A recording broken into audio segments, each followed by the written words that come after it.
And the latest wave of violence in Bangladesh, remember, has been triggered by the death of Usman Hadi, a known anti-India voice. His body has now been brought to the Dhaka airport. It's going to be, the mortal remains will be taken out shortly. So there's going to be a massive procession in all likelihood in Dhaka. There has been security arrangements put in place, but very little that can actually be done in the face of this kind of a riotous, violent mob.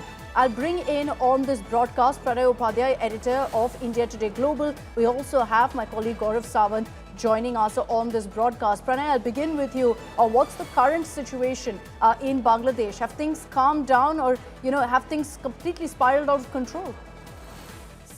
Situation seems to be going out of control right now, Akshita. If you see, even as we are talking, the large number of crowd is there in around the Dhanmandi area of Dhaka, around the Shahbagh area of Dhaka, and in fact, as you rightly pointed it out, that the dead body of Usman Hadi will be brought, is being brought to Dhaka, and his funeral will be conducted tomorrow. So, meanwhile, the situation remains extremely tense in Bangladesh because when crowds are on the street, you never know when things can go wrong, can go south, and can spiral out of control. Because if you see the administration of Muhammad Yunus and his team, they are certainly not being able to contain the situation. Since last 24 hours, the rioting and arsoning, vandalism is being done in various parts of Bangladesh, and the police is not being able to contain and control the situation. So that remains a question, and India has its specific concern because our missions, our diplomatic activities are being targeted in this situation, and there seems to be a new phenomena in Bangladesh, Akshita, that anti-India, riling anti-India sentiment seems to be the new recipe for the political power and for the political traction.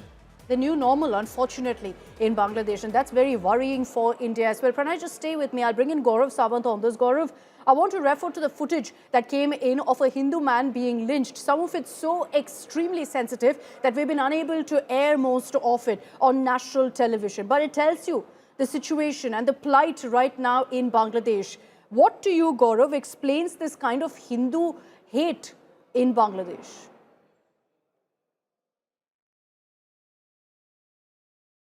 The situation in Bangladesh, Akshita, is very, very precarious, and Hindus and other minorities constantly, they've been targeted ever since Professor Muhammad Yunus's establishment took charge. Hindu temples were targeted earlier, other minorities were targeted, they were made to quit their jobs because on the face of it, this was a students' movement, but behind them, the force were these radical Islamists, the Jamaat, and that's now completely holding fort and holding charge in Bangladesh. Even now, the targeting of a Hindu on charges of blasphemy, in a radical Islamist environment, that's the easiest they can do. They can target anyone for blasphemy and lynch him, and there will be no investigation. The images from Bangladesh, they are horrifying. The manner in which this man was caught, assaulted, beaten, lynched, stripped, hung from a tree,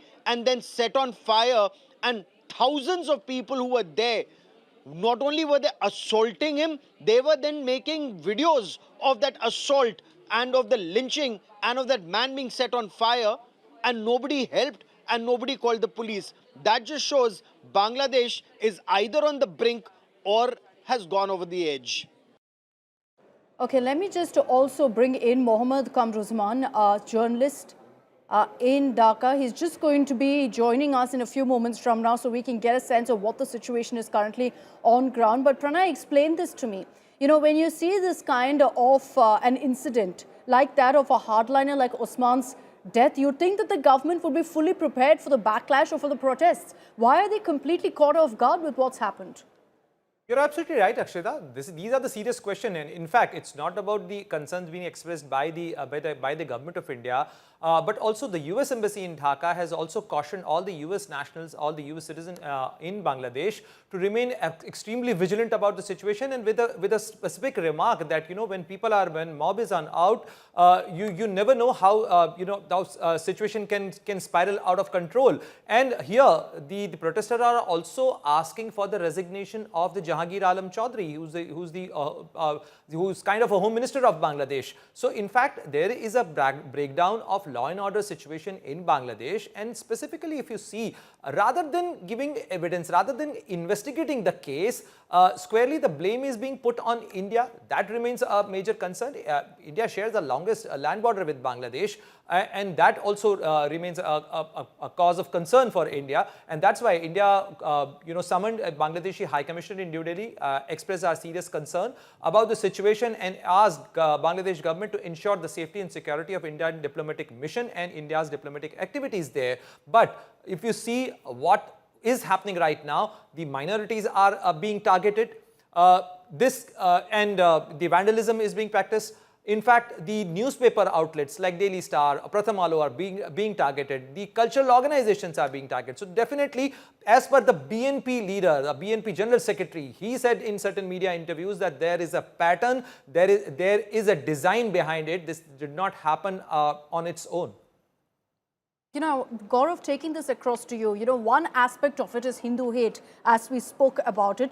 There's also all this anti-India rhetoric, there's protest, which is extremely worrying, because the question that then comes up is, what does this mean for diplomatic ties between India and Bangladesh, which already hit a new low this year? What happens when you see this kind of agitations and the pure hate on ground?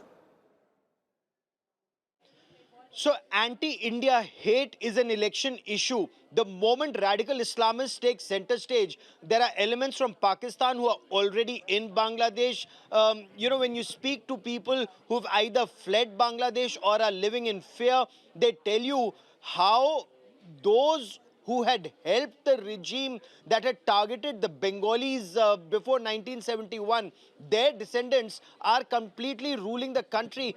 Look at the manner in which newspaper offices have been targeted so that nothing against this establishment is even printed in newspapers ahead of elections in February 2026. That's point one. Pratham Olo was targeted, Daily Star was targeted, newspapers were targeted, journalists are intimidated. Whatever remained of Bangbandhu's house, that was targeted. Awami League anyway not being permitted to contest elections. So will these be free and fair elections? Clearly not. But the manner in which this is being pursued, it's almost as if Bangladesh is not just going down Pakistan's way, it's actually going to be worse than Pakistan in times to come. And that is why this anti-India hatred is being fueled in the country for radical Islamists to get votes. All right, Gaurav, Pranay, thanks for joining us with all of those details. Extremely concerning what's happening in our neighboring country.